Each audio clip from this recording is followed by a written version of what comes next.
গণপরিষদের মাধ্যমে বলি বা জাতীয় সংসদের মাধ্যমে বলি, ঘটনা তো একই। আমরা একটা কথাই বলি যে তাল ধপ করিয়া পড়িল নাকি পড়িয়া ধপ করিল, কথা তো একখানি। এই যে জনগণ ঐক্যমত্যে আসলো, সেই রাজনৈতিক দলগুলো ঐক্যমতে আসলো সংবিধানের কিছু বিষয় সংশোধনের জন্য, মৌলিক সংবিধান সংশোধনের জন্য, সেগুলো যেই প্রক্রিয়াই গ্রহণ করা হবে, সেই প্রক্রিয়াটা একটা সাংবিধানিক বৈধ এবং আইনানিক প্রক্রিয়ার মাধ্যমেই হতে হবে। এটাই হচ্ছে আমাদের বক্তব্য।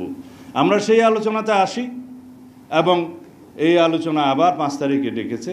আমরা আশা করি সাংবিধানিক অংশগুলো যেগুলো সংশোধনের জন্য সবাই একমত হয়েছে with some note of dissent, সেই বিষয়গুলো একটা বৈধ আইনানুগ এবং সাংবিধানিক প্রক্রিয়ায় আমরা গ্রহণ করতে পারবো, সেই আশাবাদ আমি এখনও ব্যক্ত করি।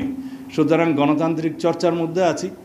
আমরা তর্ক করব, বিতর্ক করব, বহুমত পোষণ করব, আবার জাতির স্বার্থে জাতীয় ইস্যুতে আমরা ঐক্যমত পোষণ করব। এটাই গণতান্ত্রিক যাত্রা। সুতরাং যারা যে সমস্ত দাবিতে আন্দোলন করছে তাদেরকেও আমি স্বাগত জানাই।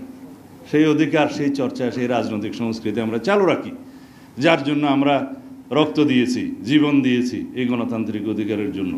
বলা হয়ে থাকে আপনারা আমার বিরোধিতা করবেন, কোনো রাজনৈতিক দল বিরোধিতা করবে, এক রাজনৈতিক দল আরেক রাজনৈতিক দলের বিরুদ্ধে কথা বলবে, সেইটা বলতে পারে, কিন্তু সেই বিরুদ্ধে কথা বলার অধিকার বজায় রাখার জন্য আমরা জীবন দেব। এটাই হচ্ছে গণতন্ত্র, গণতন্ত্রের ভাষা। সুতরাং আমরা সেই চর্চার মধ্যে থাকি এবং পরিশেষে এমনভাবে আমরা জাতীয় ঐক্যমতে আসবো জাতীয় ইস্যুতে, যাতে জনগণ বিজয়ী হয়, এদেশের মানুষ বিজয়ী হয় এবং আমরা সকল রাজনৈতিক দল জনগণের কাছে পরাজিত হব।